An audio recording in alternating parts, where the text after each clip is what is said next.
Welcome to my channel. I'm Michael, and today we are going to talk about Star Citizen. We have now the first PTU release. It's called Wave 1. I have access to it. I am not exactly sure why I have. I suspect it's because I'm a subscriber at Star Citizen, at Rover Space Industries. But other than that, I have no real understanding of why I have access, other than I'm very pleased with having access. So let's start by starting up the ship. Now, one of the advantages of the PTU, the public test universe, if you are not used to the Star Citizen lingo, is that you start off with roughly 15 million UEC, alpha UEC, right off the bat. That means that you can buy a heck of a lot of ship and instruments if you so desire. I have bought for my personal test and also to conduct this became very dark suddenly. To conduct this test and also to fly around and test out the equipment, the Rover Space Industries Constellation Aquila. I can show you here. So let me show you. Let's go into ships. So let me show you what I have. I have the Anvil Hornet F7C and the Freelancer Max. Those are ships that I have upgraded with real money, if you will. For the money that I have gotten from Star Citizen, from the PTU, I have bought the Drake Caterpillar and I've bought the Constellation Aquila. Besides that, for land vehicles, I have bought the Ursa Rover and 3 of the Tumbril Cyclones, the anti-aircraft, the Explorer or Radar, and then the one with the turret shooting one. Now, one of the things that I really like about the Constellation Aquila is the design. I think some people think it looks too Star Wars or Star Trek-ish, but I think this has design where I think spaceship, basically. I think this looks like a spaceship. Let me show you the Caterpillar. So this is basically a big transport ship.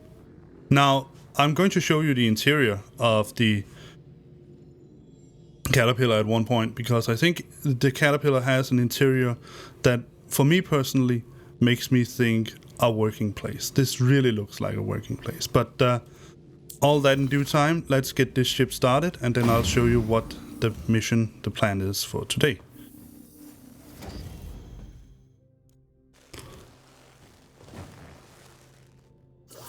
One of the reasons I want to start up the ship is also that we can see the surface. Sorry. One of the reasons that I want to start up the ship is so that we can also see what's going on inside the ship. Welcome to Rover Space Industries. Enjoy the ride. System check. So I have upgraded this ship. It's got new weapons, let me just show you once again. I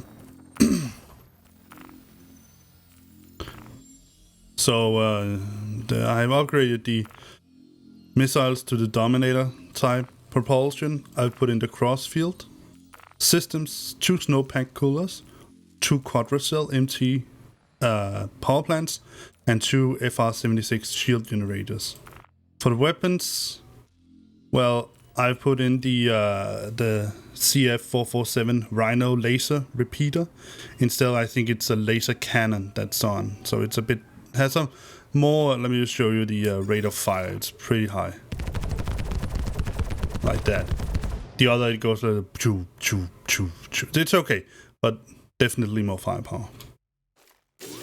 Let me show you a little bit around on the Aquila. I think it's one of the reasons I like the Aquila over the Andromeda, because they are basically the same kind, is that the cockpit of the Aquila, in my opinion, is better than the cockpit in the Andromeda. The Andromeda has this pointy cockpit, and I think there's too much fuselage in the way of actually being able to look out through the windows. So that's why I went with this instead. Basically, there's not much difference between them. The Aquila has a turret down here and some kind of scanner up here, so there's only one turret, whereas the Constellation Andromeda has a turret up here as well, so 2 turrets besides the cannons. One other major difference is that the Aquila has 24 missiles, whereas the Andromeda has 50 something missiles. It has more missiles on the boom arms that it can extend. So this is how it looks. I think it looks so cool. This also reminds me of a real spaceship. It's not big and luxurious. There is a version for that, the Phoenix, but it's big enough that it can be a nice ship. So it has a... So if this were a real situation, I would be blown right out through the, through the airlock. Let me show you. Here I have the Ursa Rover. This is the explorer craft that I want to use. And here you can see the missiles. Yeah, it doesn't look like they have changed since I put the others in, but these are the missiles that that are connected to the rack up on top here, so this is where it will load from. And then back here we have the non-functional aircraft. Down here. Alright. That's just a quick tour of the Constellation Aquila. Aquila, I'm not sure how you want to pronounce it. But this is not supposed to be a tour of a ship. This is supposed to be a tour of the new Alpha Patch 3.9. Okay, before we proceed, I just want to make sort of a service announcement. My kids are at home. And just if you want to know, my oldest one is 8, going to 9 here in September, sorry. And my youngest is 4, and there's a whole year before. She just turned 4 last month, so there's a bit of a time before she turns 5. And although I can, and the point was that although I can ask them to try to be quiet, it's not always the case, and that's just how it is. They won't be quiet all the time because they are kids, and because I'm their dad, and because they want my attention from time to time. So if you're going to watch my videos, then you need to get used to that, because that is something that will not change, and I will not ever put my videos or the quiet session, whatever you want to call it, in my videos before my kids. That's just the way it is. I'll try to make them be quiet as much as I can, but I will not yell at them, and I will not scold them or anything like that for wanting my attention. So if you cannot reconcile yourself with that, you find it to be extremely annoying, well, then I'm afraid that my videos and also my live streams just won't be for you. So, what is the plan for the coming videos that I'm going to make in Star Citizen? Obviously, it is patch Alpha 3.90, if you will. And I want to try to... There are many new things here. There are also many new bugs, but there are many new features here.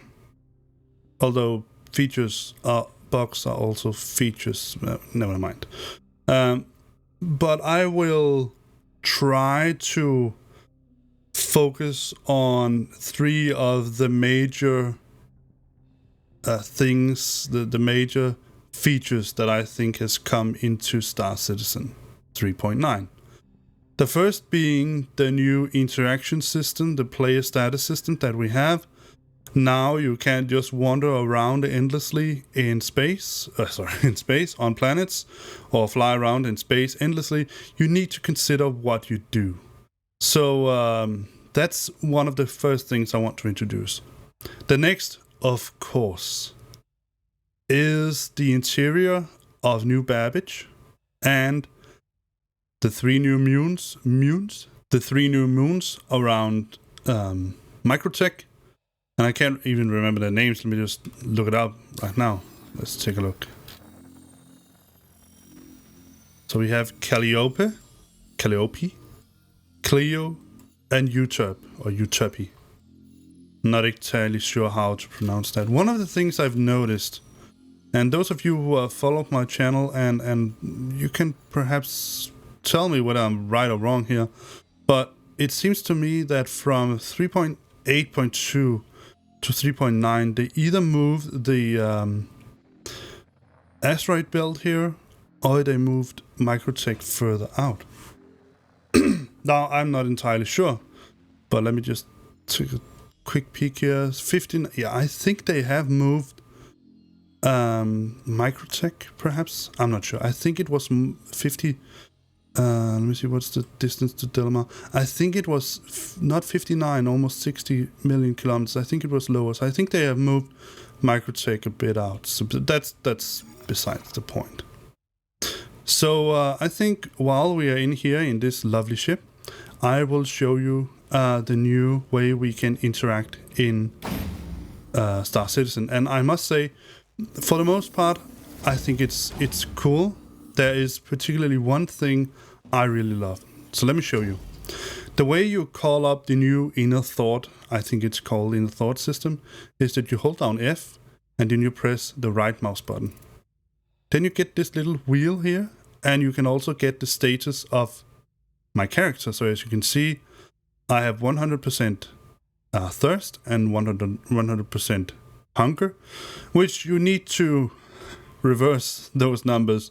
So 100% hunger and 100, you could call it that I'm full, but I don't need any water and I don't need to eat. That's basically what it means.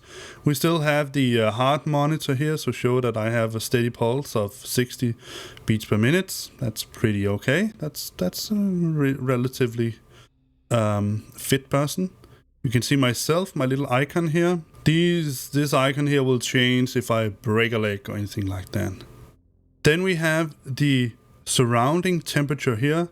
We have a very cozy 21 degrees Celsius. And then we have the inner body temperature, or the body temperature here, which is in this case is 36.5 degrees, which is, if I'm not mistaken, perhaps a little bit low. Well, it's 37 degrees Celsius, the usual. And then we have the health. This wheel here, as you can see, I have put in one of the emotes that I tend to use mostly. So I have at ease, I have wave, I have salute and attention, especially 07 salute. So just by doing that, let me show you the difference. The usual way, and I have to go into like this because I don't have the helmet on. But the usual way was to go in here and then slash salute. Salt.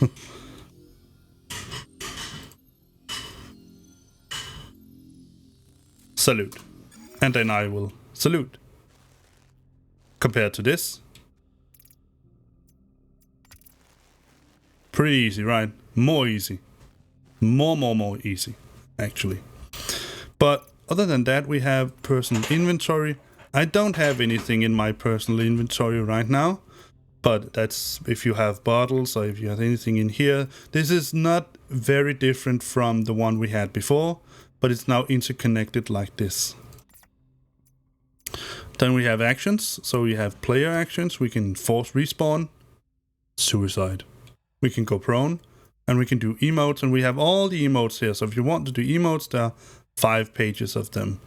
I would have liked, honestly, that this slider here, whatever you want to call it, would be moved either out here so that you can see the next ones. They're sort of interchange, so you can sort of, instead you get it like this. And it's okay, but it would have been much easier if they were in the middle. But that's minor thing. Let me see, go back. Then we have item actions. So I don't have any items right now, but if you have guns, anything like that. One thing I would like to test out, and I haven't done that yet. Let me just put on my, you can see here, it's much easier now. Let me just show you. This is how I look. Pretty, right?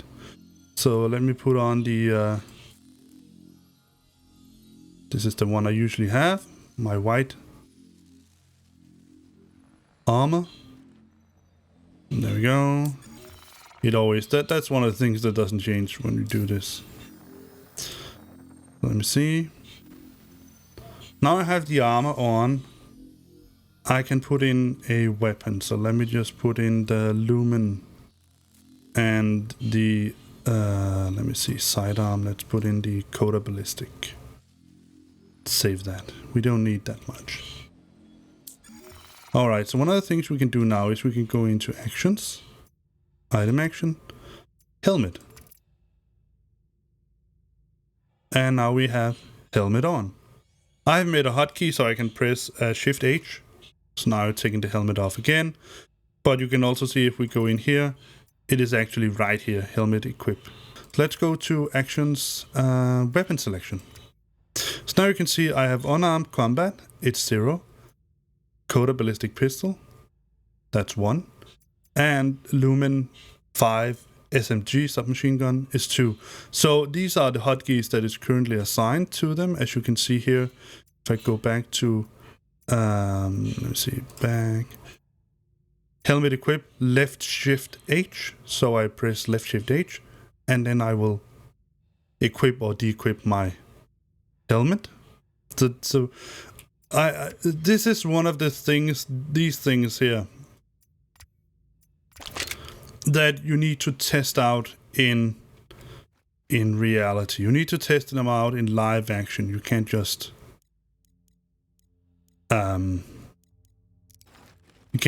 do it right now, right? Because let me just see, it should have no. Let me see why. Let me see, does it have? No. I just wondered whether that little strange thing down behind was, let me show you this one, the one you see down there, warning. It should be a laser pointer, but apparently it's not functional. Well, it's not supposed to be functional. But as you can see, we had a new button here, customize.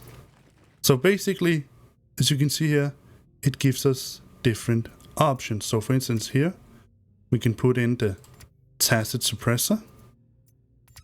Here we can put in a field light or a laser pointer. And here we can put on a holographic sight. And I must say, this is really cool. Now, of course, to make this perfect, just perfect, would be that when you click on something here, he actually grabs it with his hand and takes it off.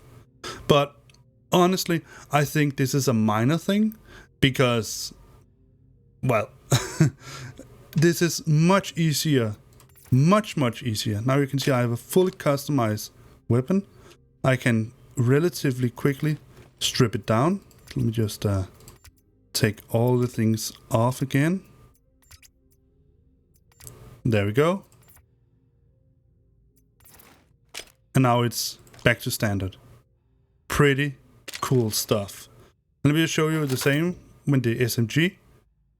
Now I already have some stuff on it, I think. Let's check customize. So you can see here we have the suppressor on. We can take that off, we can put it on. We have the field light on. And we have the 2x holographic sight. And now we are fully customized. We can turn on the field light and shine around. So this is one of the things that I have just tested out right now with you. But I must say it works really well. All in all, and now you can see we have new slot here because this is one of the things that we have worked a lot with. So I think this is sort of a quick key that it chooses itself. We can also go in and take in the Mobiglass. So of course we have keys, just like always. So we have the Mobiglass toggle, F1, the map is F2, the chat is F12, and the comlink is F11. So these are the keys that we have right now for the Mobiglass, but I suppose down the road we should be able to add more if we wanted to do so. Let me just show you. Go to attention. Take a look at that. Gunnery Sergeant Mike Hansen, standing attention. Let me just see if I can... No, I can't actually do it in here. But let me just go salute. Like that. This is a pretty horrific salute, I must say. Alright. So that's one of the things that I sort of initially wanted to show you. Now, I am here at... What was it? I think it's Calliope. I actually want to go back to Microtech because I want to show you New Babbage at first. The idea was that I wanted to do some exploration on the moon by myself, but I think this is a good place to start. Yeah, of course I can't set a route because I'm not in the seat. So let me just strip down again. But the good thing about having this hotkey for the helmet is that in order to eat, we need to take the helmet off. But eventually we'll go explore the 3 moons, sort of. Basically, we can't explore the entire part of the moons, but we're going to explore some of it in this rover here. But let me just go through the other parts that I want to show you in the upcoming videos while we try to travel to Microtech and New Babbage.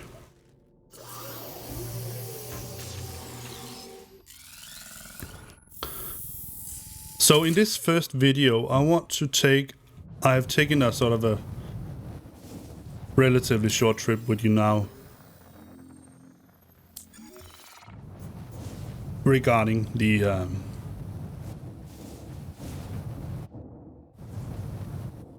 customization of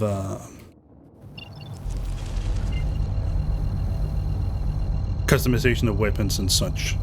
But I will also take a more in-depth view on the player, the character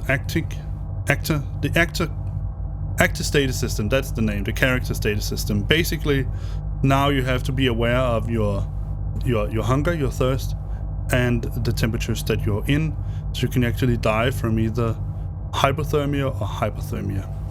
But let's go to Microtech. So that's the first thing. This is what I'm going to show you in this video.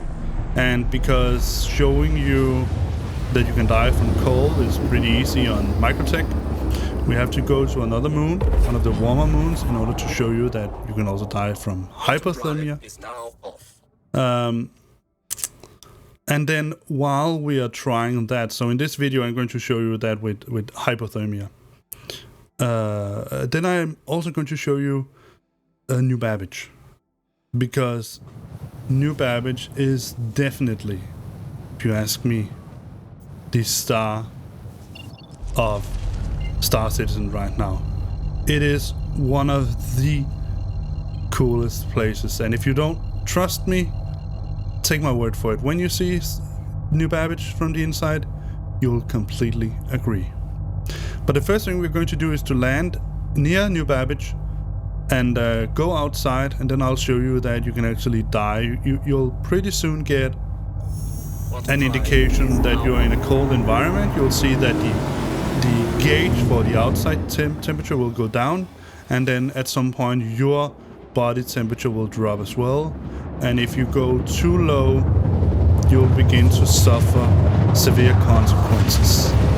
I actually died last time I played this, because I drove all the way from across the frozen lake here, and then my rover got stuck. Quantum drive is now off. Let me show you. We're just going to land on the frozen lake here. Let me just land out here somewhere near the outskirts.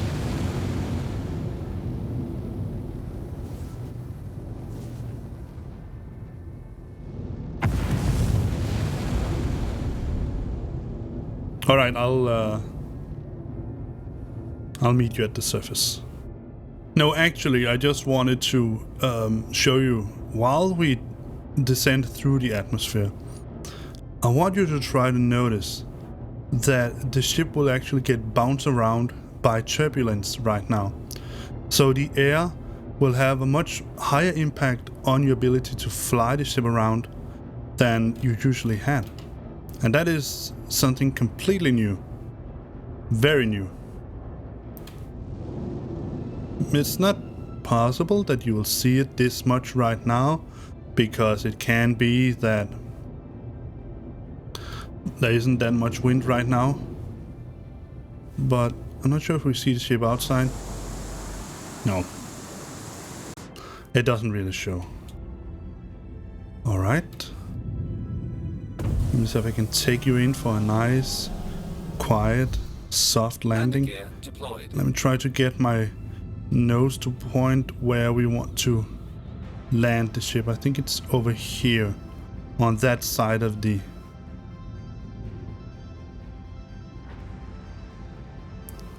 frozen lake. So let's go in for a soft, nice, quiet, hopefully quiet landing.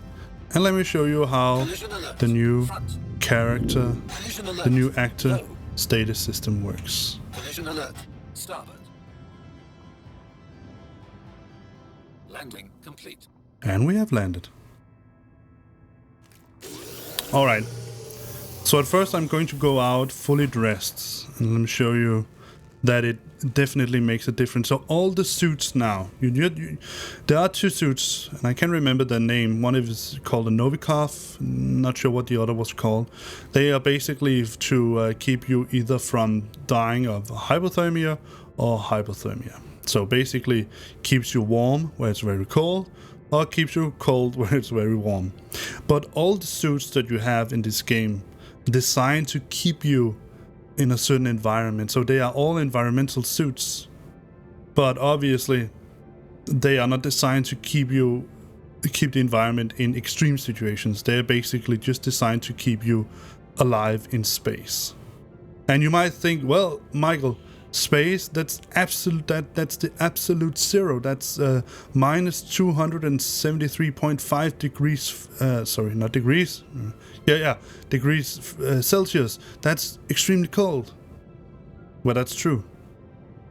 But there's no air.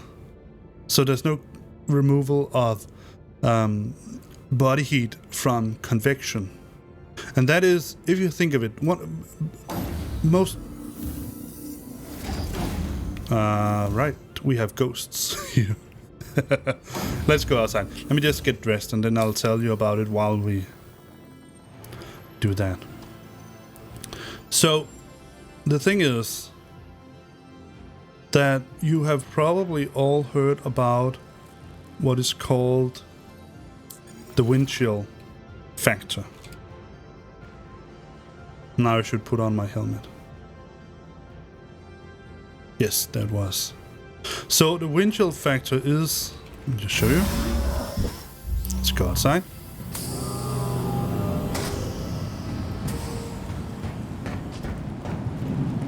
And we are on the frozen lake. Oh, it's pretty windy, but not much.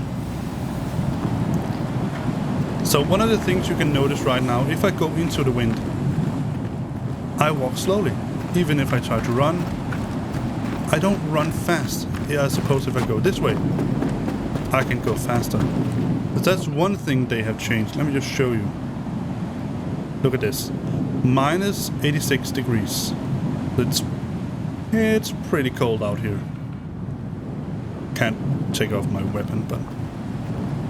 So, what is keeping me cold right now, really keeping me cold, is actually not the outside temperature, it's the wind. So that is why we have on Earth what is called a wind chill factor when you talk about how cold it is somewhere. Look at this. So freaking beautiful. The wind chill factor is your temperature plus something called some removal of heat from you, or actually energy by convection. So think of it this way: just above your body, just above your skin or your body, whatever you want to put it, there's a little layer of warm air. That little layer of warm air is keeping you relatively warm. It's not entirely accurate, but try to follow me here. When we have wind coming in over that part of your body. It replaces that little parcel of warm air with fresh, cold air, if you will. And your body instantly heats up that parcel of air to your temperature until it is blown away and a new parcel of cold air comes in. And as you can see right now, my windscreen is actually, it's freezing on my windscreen. I can't see Jack right now. It's so cool. They have done so much with this update, and I love it. So that's the basic idea behind Windchill, is that you are basically your body is basically constantly trying to heat up new cold air, if you will. And that's why it's essentially that your body cannot regenerate that amount of heat that is taken away from you. When you have hypothermia, it is the quite opposite. Your body cannot release the heat, so it keeps it inside. That is why you begin to sweat, because when there's a little layer of water on top of your body, your body will instantly, well, I put it like this, it's wordings, right? Don't see it as your body actually consciously trying to do something, but it's the best way that I can put it. That little layer of water, your body will want to, because it outputs energy, that little layer of water will begin to vaporize. When water vaporizes, it steals energy, if you will. It steals the heat. So that's why sweat will keep you cold. And if you take that and put it on top, that air blowing in over that area that is sweaty, it will remove that part, that sweat that is vaporized. That was the word. So when you blow wind in over your body with that sweat on, it will remove that warm vaporized water, so there is room, if you will, for new water to be vaporized. And that's why when you are sweaty and you will feel the wind blowing in over your body, you'll feel colder. So now you can see that the cold outside is actually beginning to affect me right now. You can see that right now it is telling me that it's minus 84 degrees outside, but my body temperature has dropped to 36.4. It tells me that right now. It's still in the yellow, so I'm relatively okay. But watch this. I remove the helmet, and now I'm going to remove my suit, my undersuit. And now you should see a tremendous difference. See, now it drops so fast. And because I'm not really prepared to die right now, I'm going to stand right here and pull down the elevator.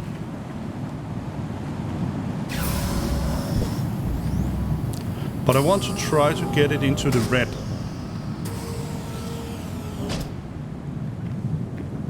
I can also relatively quickly put on the suit again. That will give me some time.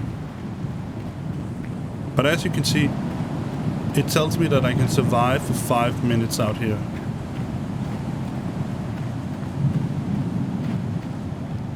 And just put out the elevator once again. See, that's one other thing. When you walk into the wind without the helmet, he puts up his hand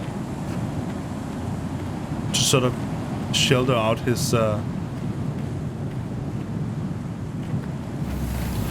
protect his eyes so he can see. See, now he's shaking. He's cold. And as you can see, I actually have I have white all over my body, right? Because I've frost all over me. See, now it's in the red. I won't actually die yet, but you should pretty quickly see some adverse effects. I'll begin to be very sensitive to light. Sometimes it will drop out.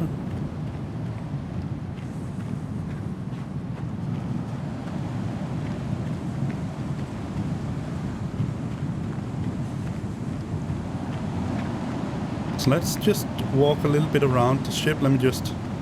Now I want to pull down the elevator.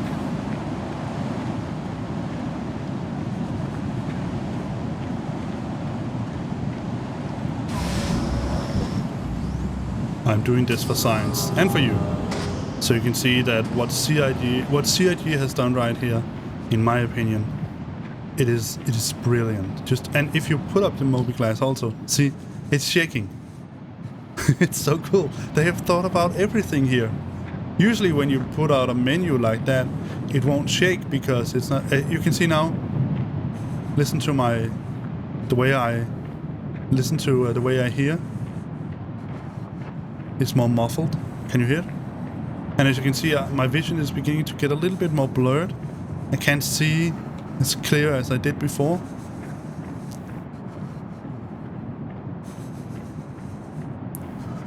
You see now my vision is getting impaired.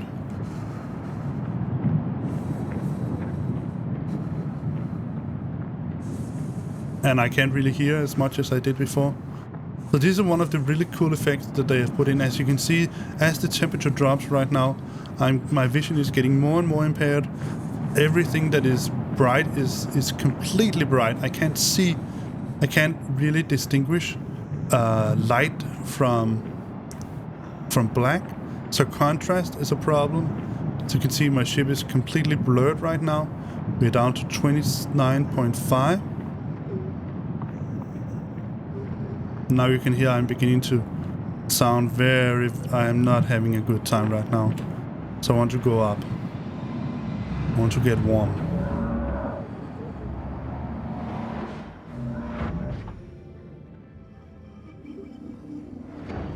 Listen to this poor fellow. And now I'm getting back again to life.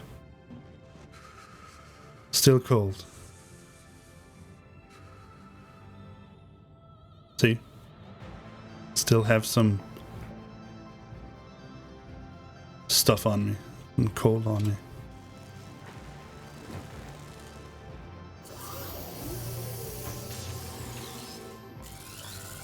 So I think this is so freaking cool. And if you have followed some of the chat that has been going on Spectrum about CIG implementing this system. Engines are off. Oh, not off. Engines are On. off. Let me see if I can call out. Yeah, I can. Please proceed to assigned landing bay. All right. Takeoff complete.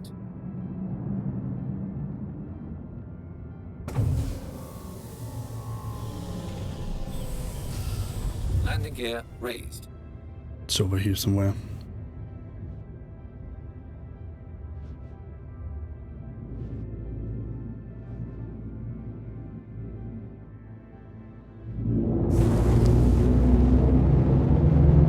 So, yeah, like I said, if you followed the chat that was going on the Spectrum, people was very annoyed that CIG had the audacity to implement a system like this.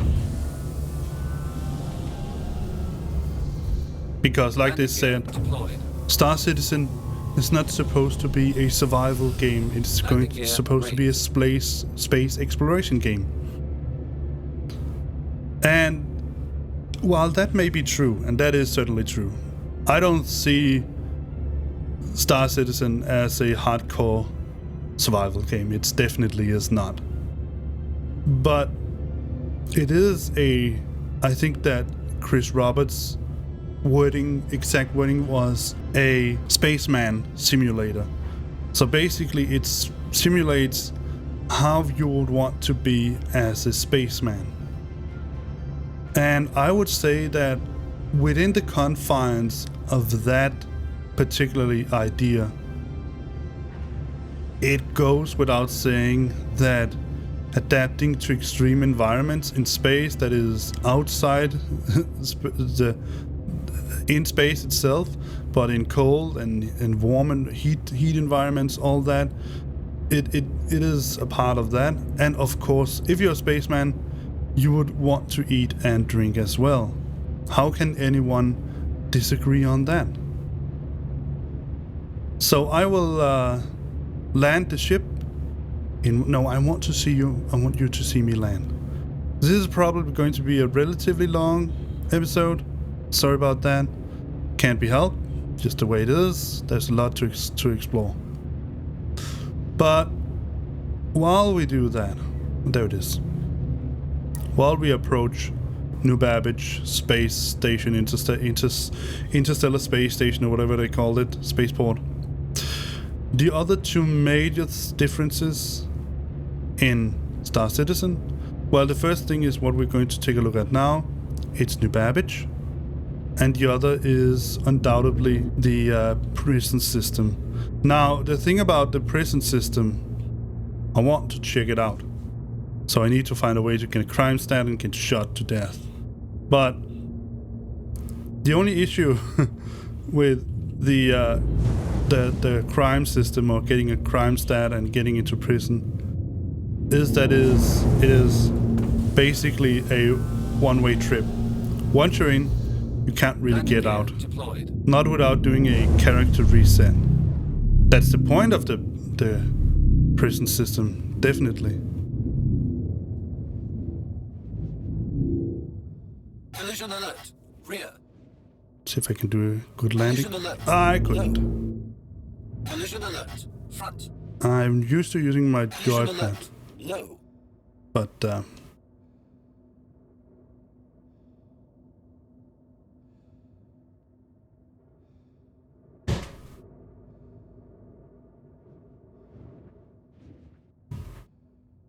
Landing complete. there we are. I'm just refuel Landing complete. while I'm here. Say, Oh, that they haven't entirely fixed that. Like I said, there are some bugs in it still. I just had to help out my daughter. Where was I? Yeah, so there are still some bugs in this game. For instance, one of the major bugs that definitely need to be solved, and as quickly as possible, is the fact that... Oh, it's dark. There's the door. Alright. When you land on Area 18, it's a one-way trip. And it is because if you land there, when you try to respawn your ship, it will blow up. So, don't do that. I do hope that my Tumbrel, my Rover, will still be here when I respawn it, but we'll see about that. When I store it. Otherwise we'll have to pick it up. It's relatively easy. Now we can show you how to do that. But now, I want to welcome you to New Babbage. Let's take a look. And I can say right now that you can right now say goodbye to the old design. See? So we're going to NBIS terminal. New Babbage International Interplanetary something Spaceport. Interstellar Spaceport, that was the name. So this is the new, I think they call it building blocks system. Look at this. That they're going to implement all over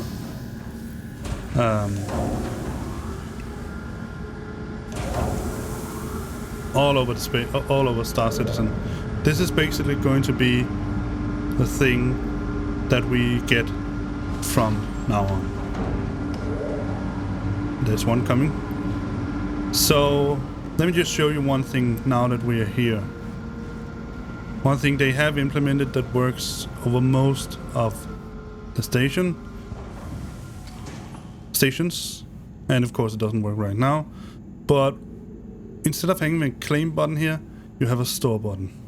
Obviously that doesn't work now when I want to show you it, but that's what you can do, and I have my caterpillar right here. So that is going to have to be for another video, unfortunately. But in the next video we are going to take a deep look at New Babbage. But before we leave, let me just show you the view that we have from here. Look at this.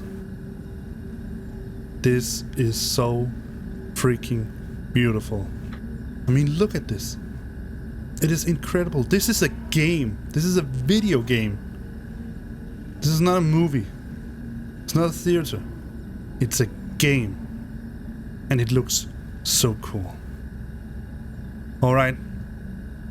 I'll take my leave with you from now. I'll cue in some outro music while we take the train into New Babbage. As the final thing, as always, remember, likes and subscribes, they always help me. So please do that. If you're a newcomer, welcome too. If you're one of my regulars, thank you for being part of my little community. Let's go to New Babbage.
We're sorry.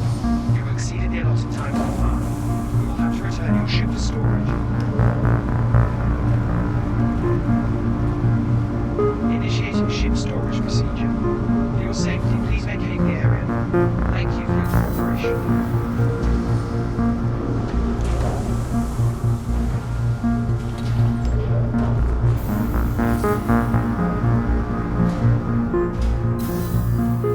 Initiating ship storage procedure. For your safety, please vacate the area. Thank you for your cooperation.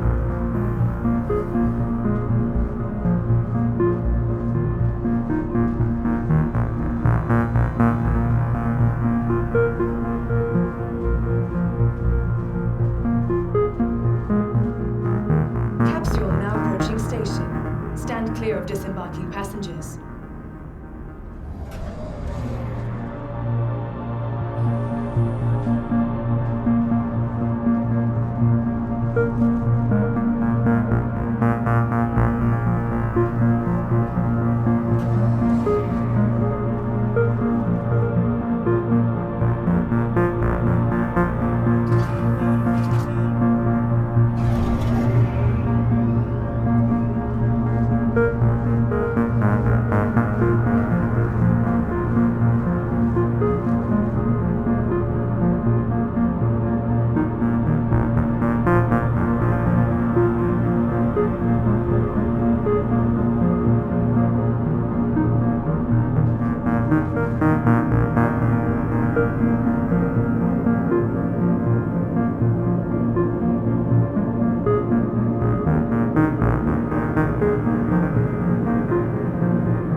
station. Stand clear of disembarking passengers. The capsule will be leaving the station momentarily.